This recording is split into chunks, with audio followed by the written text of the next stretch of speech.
Greetings, everyone, and thank you for joining us today.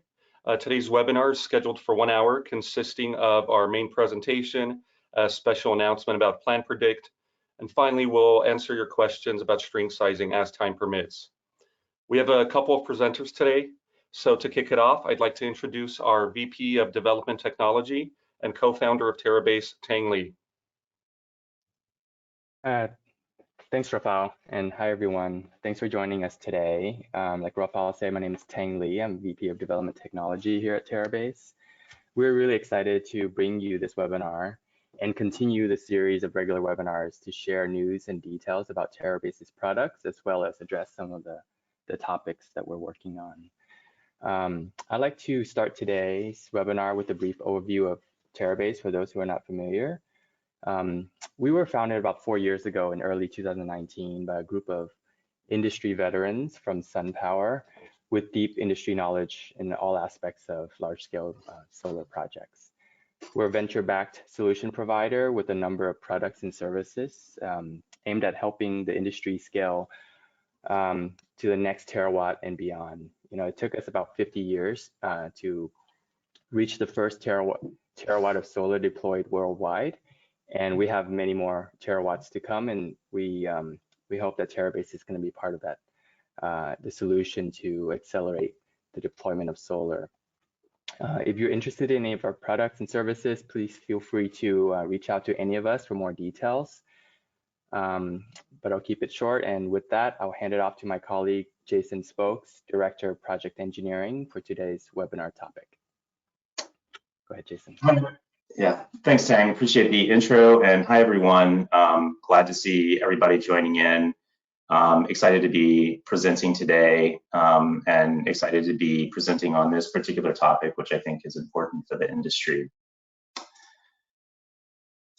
So the objective of today's webinar is really to share knowledge and our perspective of what we see as industry best practices around the use of performance models for the purpose of string sizing. And the context that we find ourselves in is that historically, string sizing calculations have been simple but conservative. So we're typically traditionally we're using datasheet information coupled with some basic weather data to come up with a very conservative open circuit voltage of that string. And it leads to some shorter string lengths, we believe, and conservative string lengths.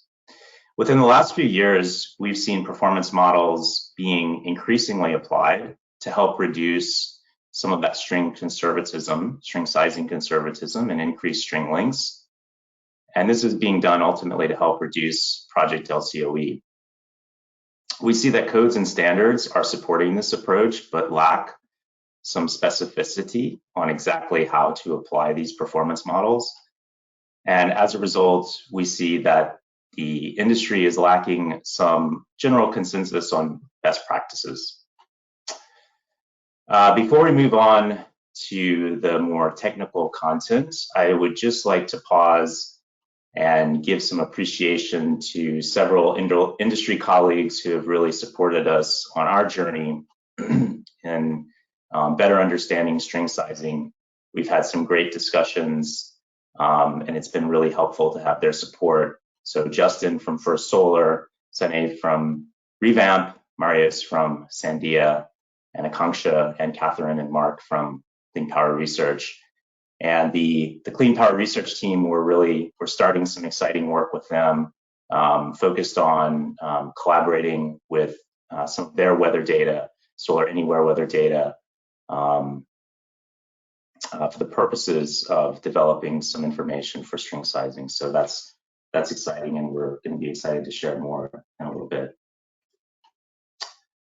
Okay. Before we get into too much of the technical weeds, let's start with the basics about string sizing. I think most people probably have a very good understanding of what string sizing is, but let's start with the basics. So when we're talking about a string, we're talking about the number of modules in series.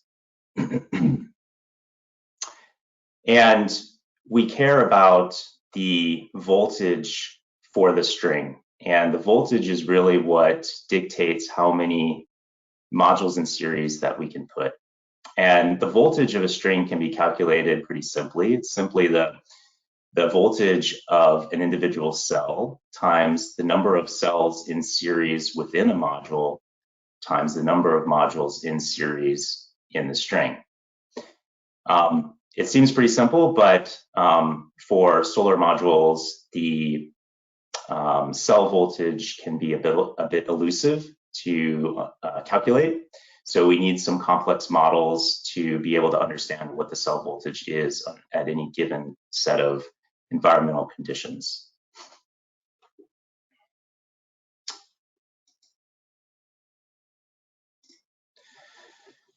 I'm showing a couple of plots here, and I hope everybody's excited to look at some plots today because we've got quite a few to show. And we're going to start off with some basic IV characteristic curves for a particular module. This is a Longi LR572 HPH540M module, and we're going to be using that module as a guinea pig throughout most of the presentation. We'll also be using one of the new First Solar Series 7 modules also as a guinea pig for the presentation.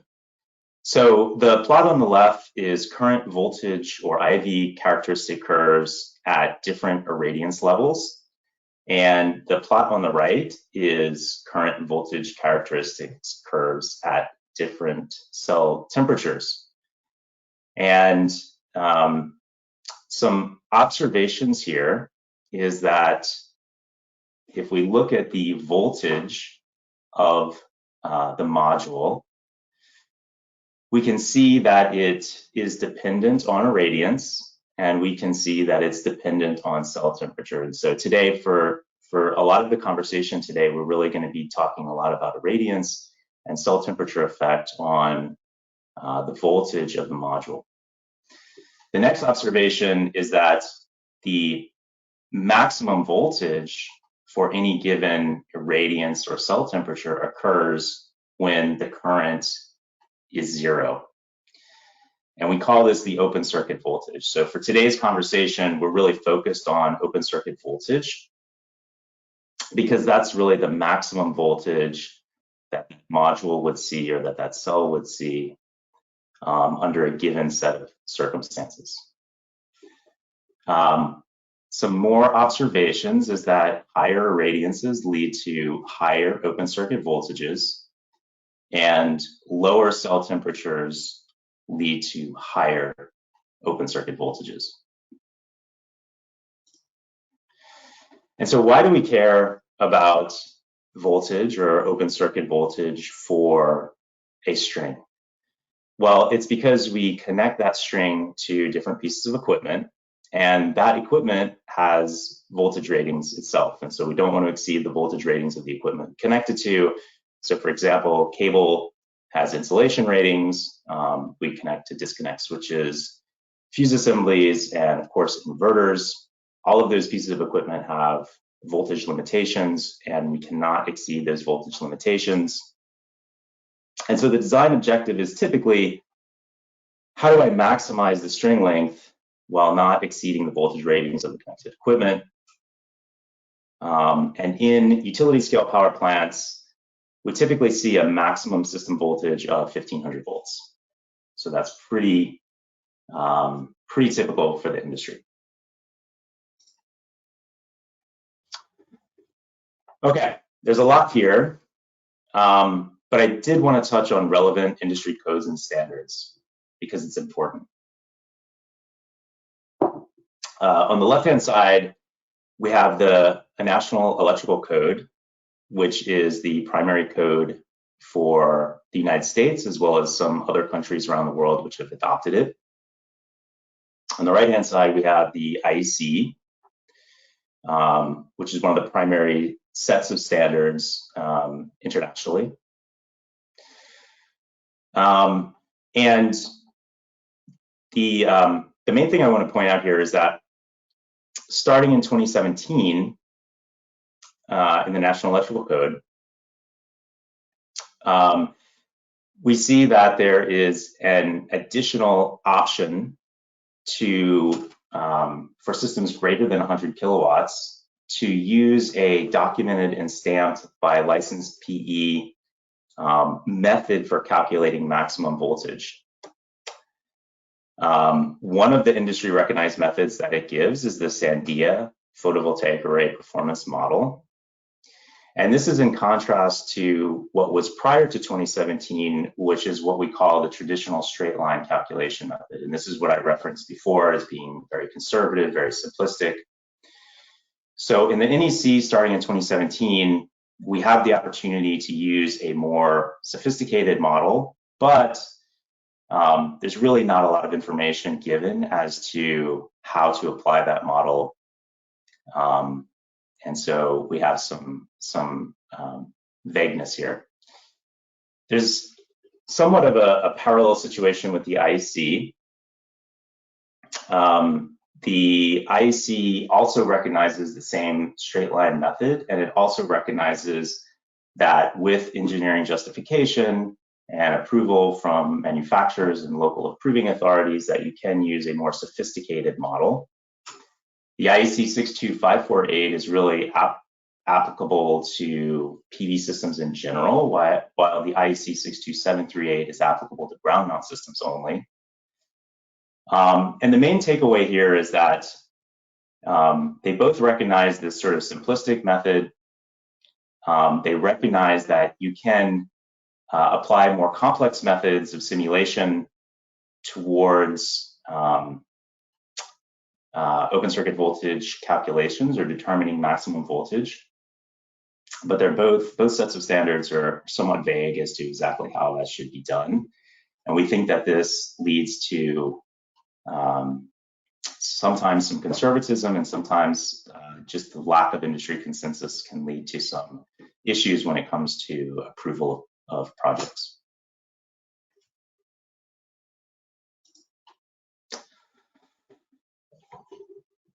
All right. So this slide I'm calling the string sizing opportunity. And I think this is a really good way to visualize the simulation data. So on the x-axis, we have the effective irradiance. This is the irradiance that's actually being consumed by the cell. On the left axis or the y-axis, we've got open circuit voltage. And the individual dots are the 8760 points. So this is every hour of the year for a typical model year of the open circuit voltage that we have simulated, and we've done this in Plant Predict. So this is the results from Plant Predict. The color of the dot is based on the ambient temperature at that particular time. And so we've simulated the open circuit voltage over the course of a typical model year for a project site in East Texas using this LONGi module. The red line is the traditional straight line calculation. So you can take my word that if you were to go through that calculation for this module and this project site, you would get 53.8 volts. And if I look at a 1500 volt system, that translates to a maximum string length of 27 modules. When I look at the simulated data, my maximum point is much lower than this 53.8. It's actually, I believe, if we do the math, 50.4. And that 50.4 volts, if we look at a 1500 volt system, that translates to 29 modules per string. So this is what we call the opportunity when it comes to string sizing. And we're not suggesting that this is the exact approach. As a matter of fact, we're going to talk more about the approach as we get more into the presentation.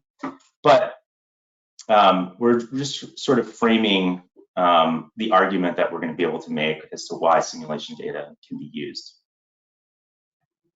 Okay. And with that, we're going to take our first poll.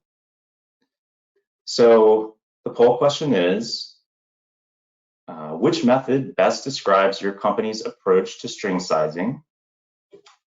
And you should be able to access the poll at this point. And I can see that people are answering now. I can see the results coming in. This is pretty cool.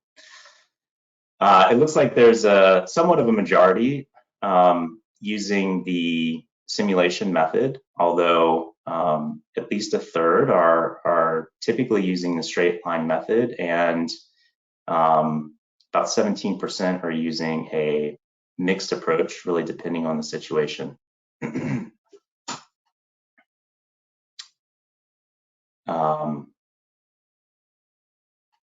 So that's really cool.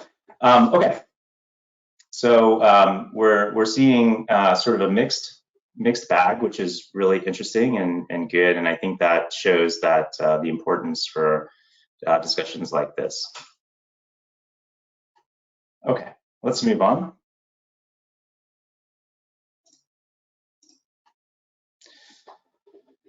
All right, so in the context of using simulation data for string sizing, I think it's important to understand performance models as a whole. And this will also help frame out today's discussion a little bit better. You know, one of the interesting aspects of string sizing using simulation data is we kind of have a clash of two worlds. We've got the clash of, you know, sort of the electrical engineers and the design engineers who are doing more of the power systems design, who are traditionally responsible for string sizing, sort of colliding with performance models and performance engineers who are typically focused more on energy yield than on the actual, you know, power system design. And so I think this is also a dynamic that we need to be aware of. So when we look at performance models as a whole, and this is a super simplistic overview, we typically start with some weather data. We go through solar geometry models, which help determine the location of the sun with respect to the plane of array. We go through irradiance models, which helps translate the irradiance from the weather data into a irradiance at the surface of the module.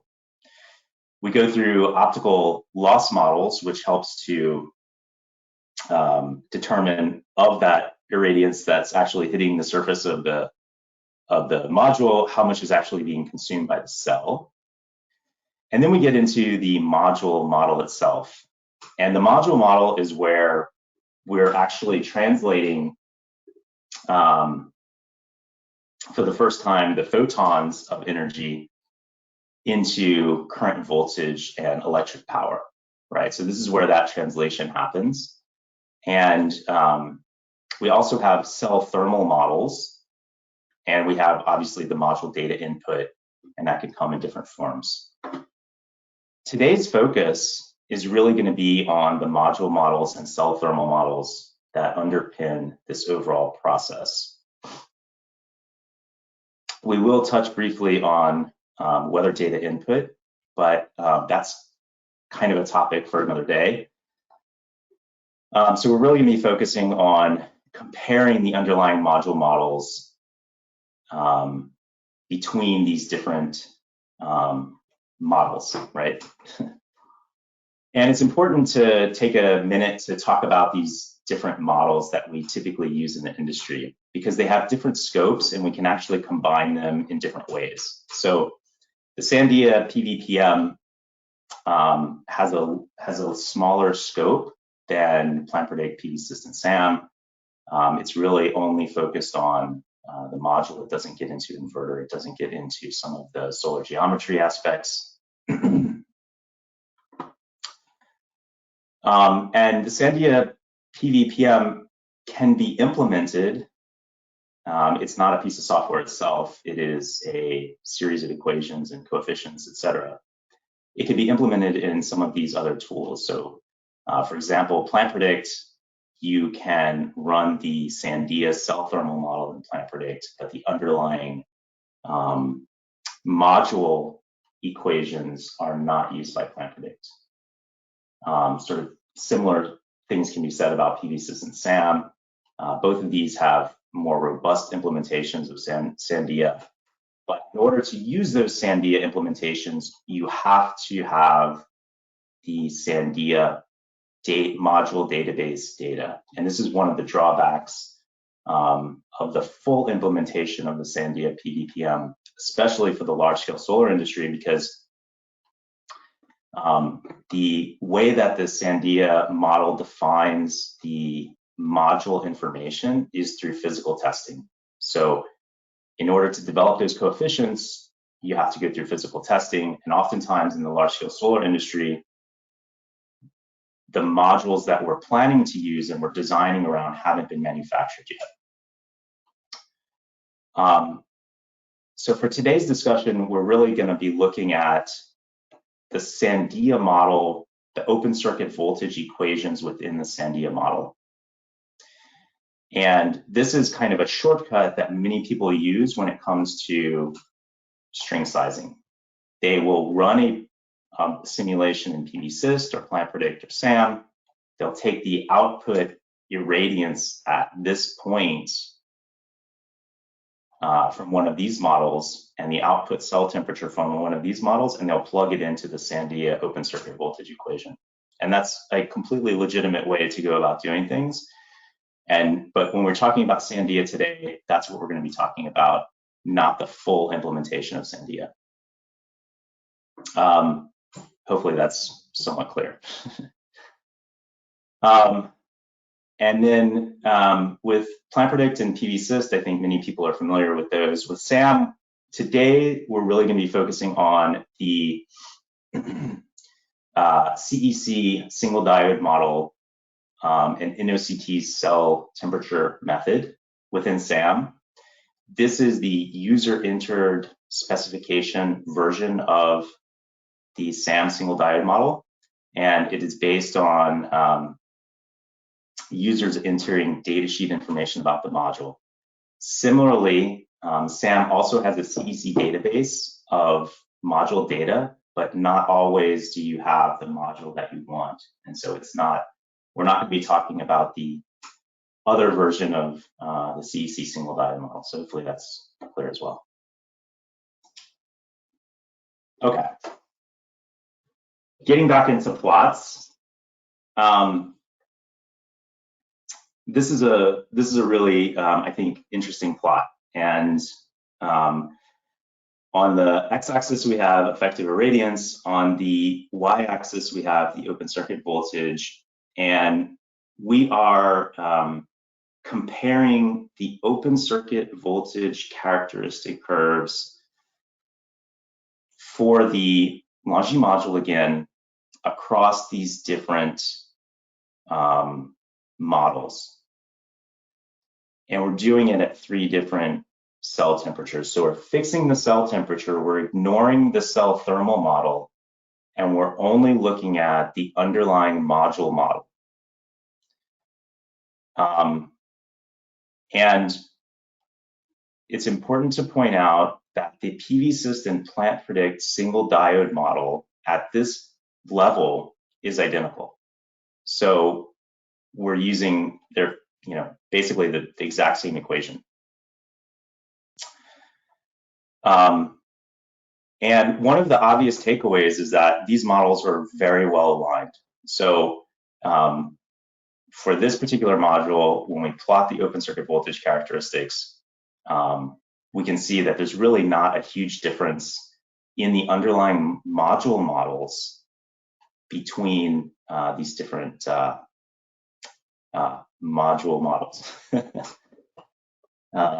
So this was an interesting takeaway when we actually ran this sort of exercise. Okay, let's take a look at the same series of curves, but for the First Solar, one of the new Series 7 modules, the 7520. So this module has much higher open circuit voltage, much smaller typical string length. Again, we see good alignment between the models, but not quite as tight as we did for the crystalline module. And especially in this low light condition area, we see the SAM single diode model is really reporting a much higher open circuit voltage than the other models. So we thought that was quite interesting. But again, overall, we're seeing pretty good alignment between these models. Okay, so we're going to move from good alignment to not so good alignment when we talk next about cell thermal models. So this is where we see some deviation. And we're going to be talking about the 3 core cell thermal models that are used within these different software tools and coupled with these different module models. So the 3 core models are the Sandia thermal model, which is obviously used by within the Sandia PVPM. The heat balance model, this is used by PDSYST and is the default option within Plan Predict, and the NOCT method, which is used by the SAM single diode model with user inner specifications. And we've got effective irradiance on the x-axis, cell temperature rise above ambient on the y-axis, and we've got 4 plots. The top 2 plots, we've locked the wind speed to 0 meters per second. The bottom 2 plots, we've locked the wind speed to 5 meters per second. Wind speed plays a role in the cell thermal model.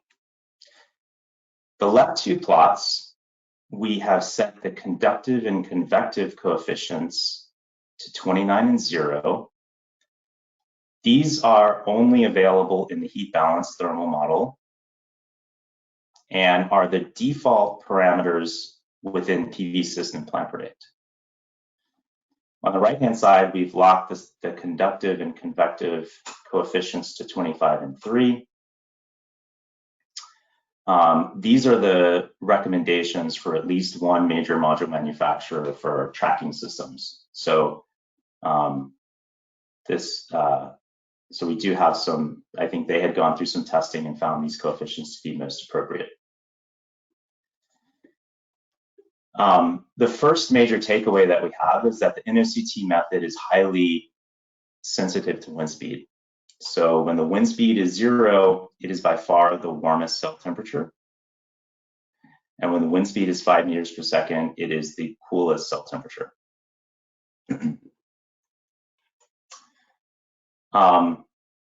Again, there's not great alignment between either of the 3 models.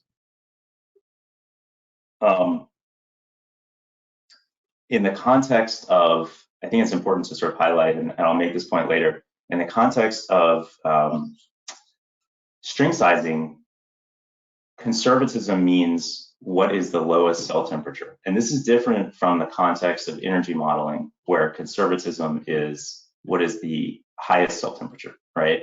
Because higher cell temperatures lead to lower energy, lower cell temperatures lead to higher voltage. So when we're talking about conservatism, it's important to be aware that in the context of string sizing, that does switch. Okay, so now let's put them all together. We're going back to the LONGi module, and we're combining the underlying module model with the respective thermal model. And we're seeing how these models stack up from an open circuit voltage condition. The top plot, we've set the wind speed to 0 meters per second. The bottom plot, we've set the wind speed to 5 meters per second. And again, we see that the curves are not quite as aligned as they were when we're only looking at the module model. The SAM CEC model, we can see is, again, as we saw in the thermal model, is highly impacted by wind speed. So the When the wind speed is low, it results in a much lower open circuit voltage. When the wind speed is high, it results in a much higher open circuit voltage because it's showing a cooler cell temperature. And then we can see that the PVSys plant predict with the parameters set to 25 and 3 is more conservative when there's wind present and less conservative when there's not wind present. Right? All right, now let's look at the same curves for the first solar module. Again, we see that the SAM NEC still has this sort of much higher voltage than the other models for low light conditions. And we see kind of a divergence from the other models for both low wind speed and high wind speed with respect to the SAM CEC. It's not terrible, but it's not quite as good alignment as the other models.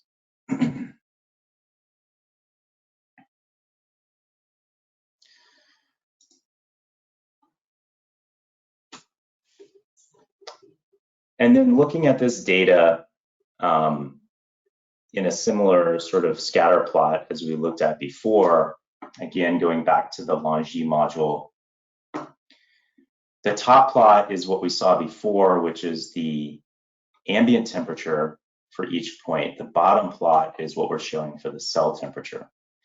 And it's important to recognize this kind of characteristic where we have a rise as we go to about 100 watts per square meter, sort of tapers off, it's relatively flat, and then we're pulled down after about 600 watts per square meter. And this is kind of a characteristic that we see commonly. And that's because as the irradiance is increasing, the cell temperature is pulling that voltage down. So if you compare the top colors to the bottom colors, they're very different. If you compare the colors at low light conditions, they're almost the same. And that's because the cell temperature is really not hardly any different from the ambient temperature. And so what can we say in terms of the overall summary? Well, we generally see good alignment between the module models with respect to open circuit voltage. The exception might be that the CEC single diode model does show higher VOC in low light conditions for the CAD-TEL module.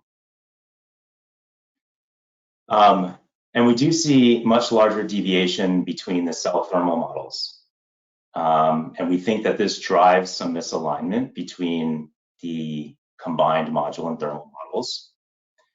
We see that the NOCT method is much more sensitive to wind speed than the other models. And we also recognize that the heat balance model parameters, the conductive and convective values, are user adjustable and impact the results. So for the other thermal models, the coefficients are basically locked, if you will. You don't have parameters to tweak. With the heat balance model, again, this is used by PVSys and it's default in Plant Predict. You can actually modify these parameters. And we want to drive home the point here that the conservative settings for energy models may not be the conservative settings for open circuit voltage models. If we're ignoring, for example, the effective wind speed in our energy model, that may be conservative, right? We're not taking any credit for what wind can do to bring down the cell temperature.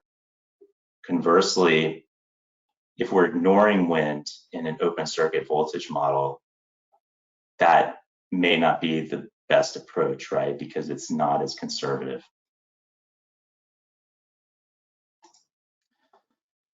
All right, and with that, we're going to take our second poll. And the poll question is, what is the biggest barrier to using simulation methods for string sizing?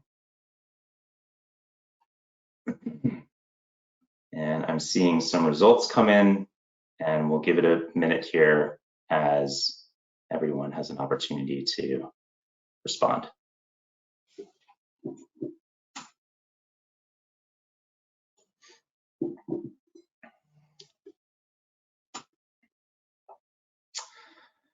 Well, this is super interesting because I'm seeing over half of respondents, now about half of respondents, saying it's really the lack of industry consensus.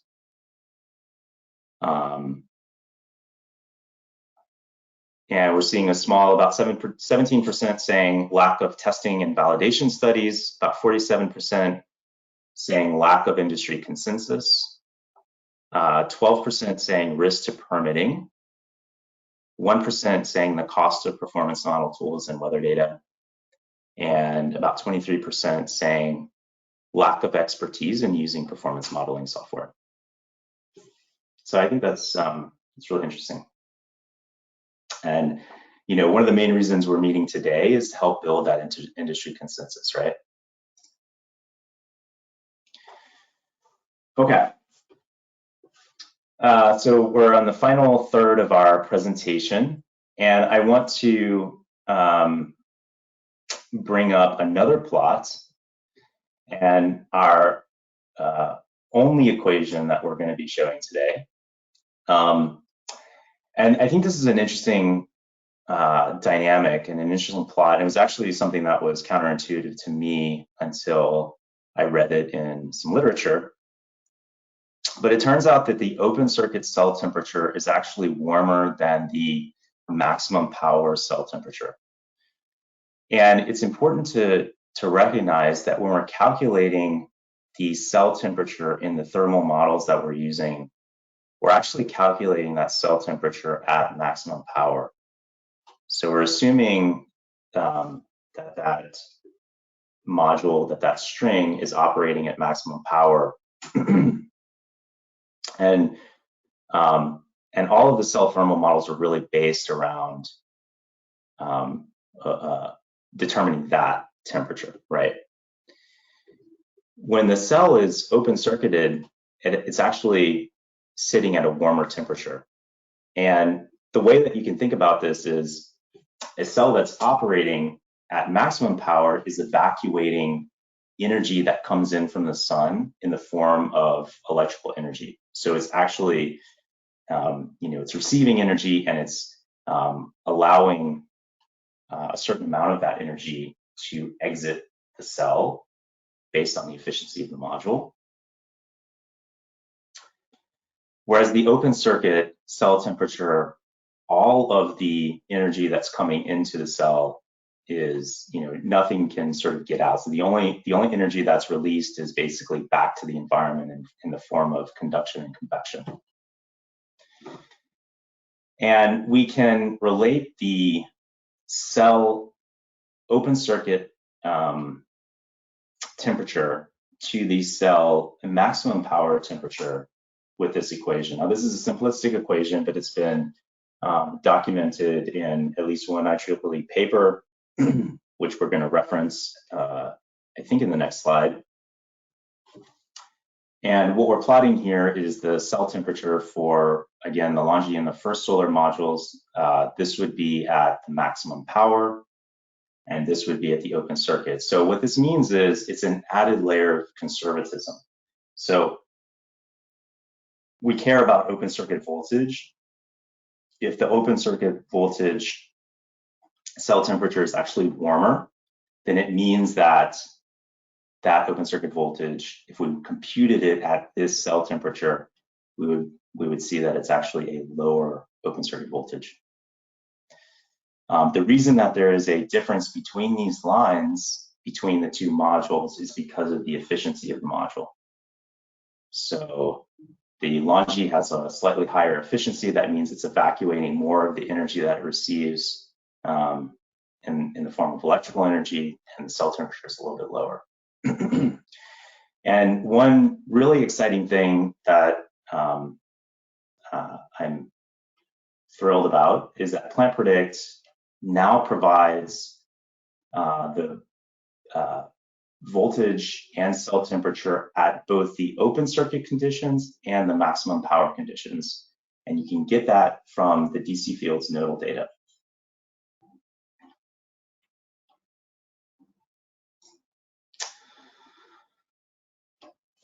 Okay, so we've really focused up until this point on the on the module model and the cell thermal model. Let's kind of take a step back and look at the overall process. And that includes weather data, safety factors that we want to apply on top of our simulation information or simulation data, and how do we handle outliers. So there's a key piece of industry research that I would like to point everyone to if you're not familiar with it. It is a paper that was published in May 2020 in the IEEE Journal of Photovoltaics by Karen and Jane, Photovoltaic String Sizing Using Site-Specific Modeling.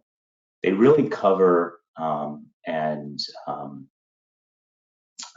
explain to a very thorough degree how, in their opinions, this overall string sizing process should occur. So they cover everything from sort of what weather data should you use, how do you handle outliers, and how do you apply and calculate certain safety factors to make sure that you're being conservative, right? So I'm not going to go through every one of these line items, but one of the key takeaways is that they recommend using 20-year time series hourly data. Actually, they recommend 19-year. So I'm saying about 20-year, but time series hourly data. And this would be recommended over TMY data, as well as sub-hourly single-year data. So in our own internal modeling, what we saw was the 20-year data captured more of the outliers. So we were able to see years that were much lower temperatures or much higher irradiance. We did not see that in the typical model year data. And even when we looked at sub-hourly down to 5-minute, because we were only looking at a single year or a couple of years, typically, you're not able to access sub-hourly data for the past 20 years, right? So when we would look at this, we might see a small deviation, slightly higher open circuit voltage when we compare, say, 2020 5-minute data to 2020 hourly data. But we may overall, if we were looking at 20 years hourly data, typically we would see a much higher open circuit voltage as a maximum, right?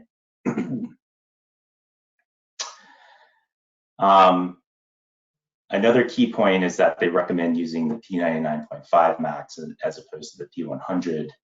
So they're getting rid of some of the extreme outliers, and they give some justification as to why that's good. Okay, I'm not going to cover all the points, but I think that this is a great piece of research in terms of building industry consensus. Okay. I think this is our second to last technical slide, and this is kind of putting it all together. And what we're showing is that same scatter plot, but for 20 years. So we actually have 20 years worth of data points. And if we do the math, that is 175,000 data points.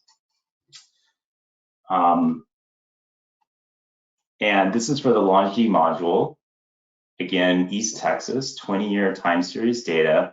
We have effective irradiance on the x-axis, open circuit voltage on the y-axis. I'm going to title this the whale plot. To me, it looks like a whale if we put a little eye here. If that catches steam, you heard it here first.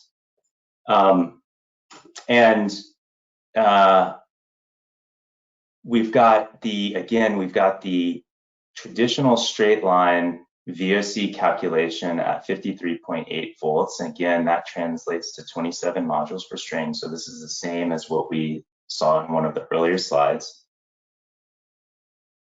And we've got a couple of lines here. And let me explain what those are. So the green line is taking the P99.5 maximum VOC. And this means that 99.5% of the data points are below this value. And that's 49.66 volts. The magenta line is the P99.5 VOC. So it's 49.66 volts times a 2.005% safety factor. Where does this safety factor come from?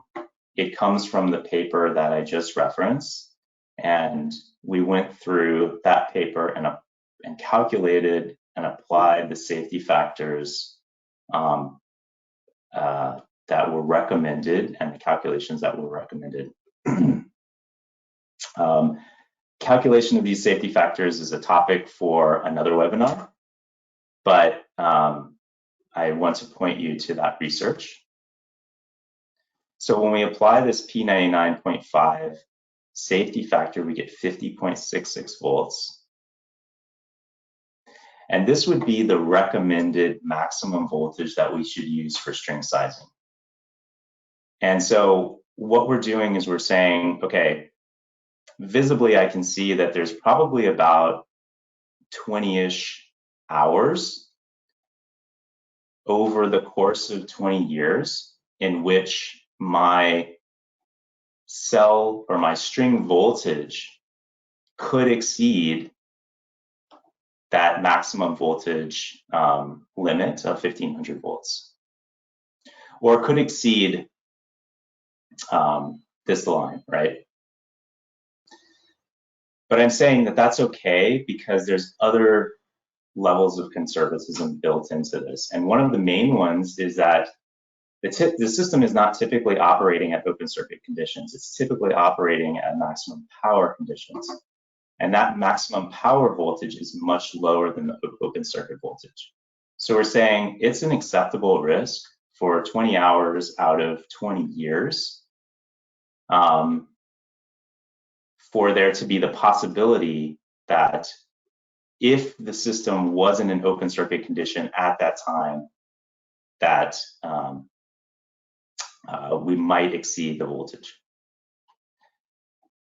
The orange line is something that is also worth considering. This is, if we take the magenta line and we divide 50.66 into 1500 volts, we get 29 modules per string. If we divide 1500 by 29, we get 51.72 volts. So there's actually a level of a safety margin built into a 29 module string length. So this is really, we can think of this orange line as the equipment limitations, the voltage rating limitations of 1500 volts for the system for 29 modules per string. And we can see that we go from about 20 data points to about 6 or 7. And so we're basically saying it's an acceptable risk. It's just further sort of argument for why 29 modules per string should be acceptable. If we said no, that's even that is too aggressive, we could take the maximum point, and even that would translate to a 28 module per string as opposed to the conservative 27 modules per string. The last thing I want to point out before we move on is that the maximum voltages that we're seeing in these areas are, typically in the 100 watts per square meter or above. And the really high voltages are typically above 200 watts per square meter. So typically between 200 and 800 watts per square meter. So we're not seeing extremely high voltages in low light conditions when the system is still in the process of turning on. Okay. The last technical slide is we've provided a simulation cheat sheet, and the presentation will be provided afterwards. We're not going to go through all of these, but we've tried to sort of summarize what we understand as best practices. A lot of this is aligning with the IEEE JPV paper that I referenced. And some of this is also based on what we covered today. I'm not going to spend any time on this, but it's here for your reference, and we would absolutely welcome your feedback as we see this as an opportunity to build industry consensus, not necessarily Terabase saying how this should be done, right? Okay, so with that, I am going to hand it back over to Tang to introduce the next webinar. And I just want to say thank you everyone for tuning in today, and hopefully it was informative. Yeah, thanks, Jason. That was really interesting. And I would say this is not a simple topic for us to wrap our heads around, but I think it's really important that we model VOC, or open circuit voltage, accurately and properly size the strings of every project, particularly when you consider the cost savings, the potential cost savings that can be realized in the electrical BOS and even the mechanical structures, if you can safely lengthen every string, by one module or a couple of modules. So, we welcome feedback, and we have quite a few questions here. So I just want to spend a couple of minutes promoting our next webinar and then jump to the Q&A section. The next webinar will be the last of the year for Terabase. We're scheduled for Tuesday, December 13th at the same time as today's webinar, and we'll be introducing PlanPredict Pro. We'll be talking about upcoming changes, new features and tools, and integration with the development platform, and going over the new subscription tiers and pricing. If you can jump to the next slide, Jason, I want to give a quick preview of the new subscription tiers. Can be found here as well as on our PlanPredict website, which is planpredict.com. Just go over this really quickly. For our core PlanPredict group of users, we're keeping things relatively constant. There's going to be a small price increase starting in January 1st, but we are offering an early bird discount if you subscribe or extend your subscriptions by the end of this year. You can see that early bird pricing at the bottom of the table there. So $1,000 per year for an individual subscription, and $2,500 a year for a business subscription, which comes with up to 3 licenses. And we're on the right side, we're introducing 2 new tiers. So the Pro and Enterprise. Starting at the Pro tier, you're going to get the same 3 licenses similar to the business subscription, but you also get access to the development platform and a new application, which we are calling Voltage Pro. That's going to automate the modeling steps that Jason went over today for string sizing, which was going to be released in early 2023, around January timeframe. And this subscription is also going to entitle you to access to future, what we call pro-grade applications as they become available. So we're going to be working more on certain topics like the one that we're talking about today, with topics that we think are important, and we're going to be building applications to automate the modeling steps associated with them. And then for larger organizations, we offer an enterprise tier that comes with everything you get with the Pro tier and adds access to the PlanPredict API.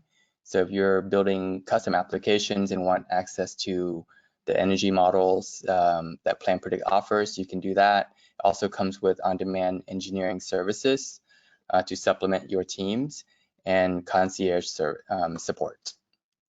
Okay, we also offer early bird pricing for these new tiers. So you can see that at the bottom of the table, $4,500 a year for 3 licenses at the Pro tier, and which is going to jump to $6,000 a year in January.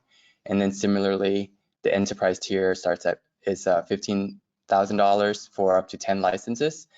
If you subscribe this by the end of 2022, and it jumps to $20,000 in January. So if you're interested and want to try it out, we are offering a 30-day trial with the promo code TURKEY, which will be valid until November 30th.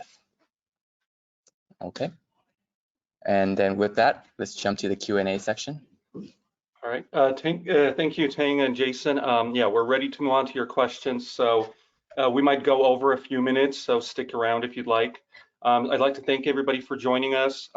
We will be emailing you a link to this recording along with the presentation in the next 48 hours. And, please send us your feedback after the webinar. If there are other topics you'd like us to discuss, please let us know. And now back to Tang for Q&A.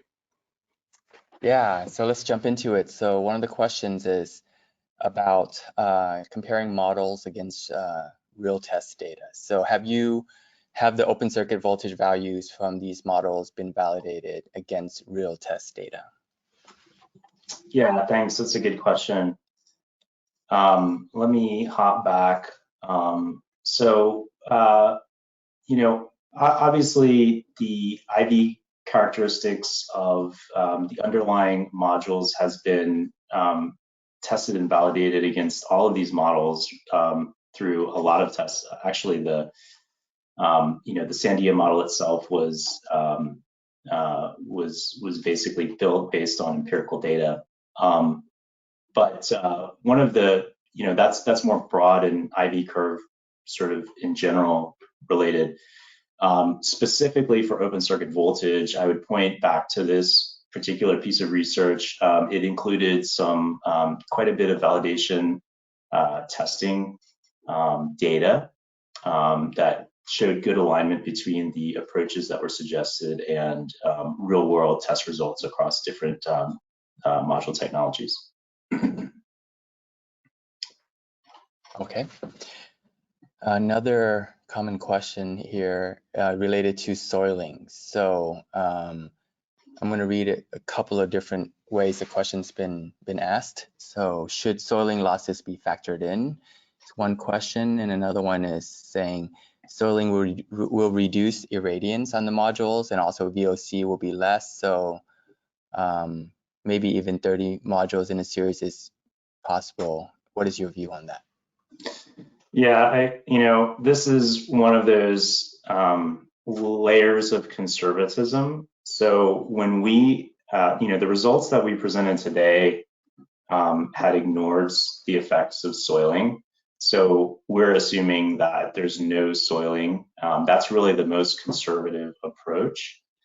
But absolutely, including some amount of soiling on the module surface will reduce the irradiance to the solar cell and will absolutely reduce the open circuit voltage. I think what's key here is understanding the module cleaning sort of schedule for that particular project.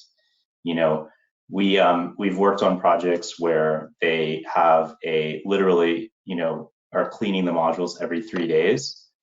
That's not typical, but in that particular case, I would definitely say soiling should be ignored. In other cases, with some reasonable judgment, I think some level of soiling loss could be included or could be justified. It's a good question. Yeah, I'm going to pick a question that goes the other way, related to bifacial gain. So does Plan Predict simulation include the effects of bifacial gain, which I assume is going to increase the irradiance and voltage? Yes, and the answer is yes. So the effects of bifacial gain are included in the open circuit voltage, let's say, calculations in the IV curve model. And so, yes, the results that you get, the open circuit voltage data that you get out of Plan Predict includes the effects of any bifacial gain. So again, some level of conservatism when you're setting the losses and the albedo associated with bifacial should be considered in the model when it's set up. Yep. Okay, let's take a couple more, but we are past our time, so thanks everyone for sticking with us. So next question, should module degradation be included in the simulation? Yeah, that's a good question. And, you know, this is another layer of conservatism that I think is warranted in including in the simulation, especially if you're looking over a 20-year time period.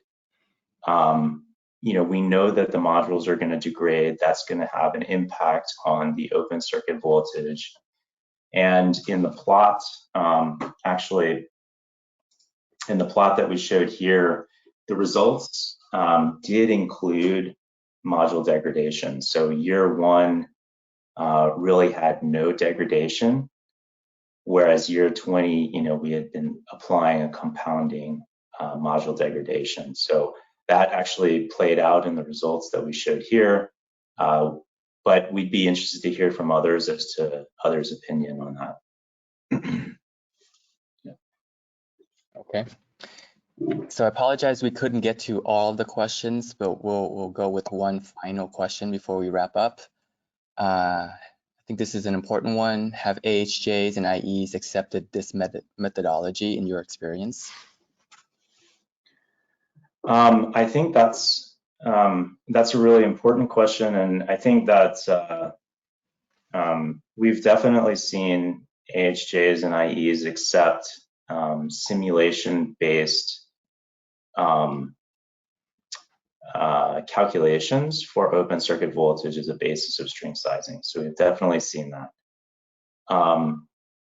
But the individual, you know, each project has been sort of treated differently. And what we've seen is, you know, for different projects that we've been involved in, the different players take different perspectives as to the conservative factors that should be incorporated into the simulation results.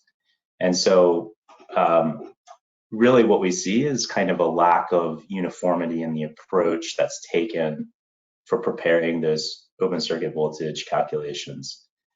So the short answer is yes, we've seen AHJs and IEs accepted, but there's often a lot of discussion that accompanies those calculations to make sure that they're comfortable with the approach taken. And we'd really like to help drive some alignment and consensus in the industry so we can reduce those friction points between you know, the developer and the design engineer, and the AHJs, IEs, and OEs. All right, thanks, Jason. So quick comment, you know, there are several questions we couldn't get to today. We'll be doing our best to answer them, and then we'll send them out by email along with the recording to this webinar. So once again, thanks everybody for joining us today, and see you next time. Yeah, thank you, everyone.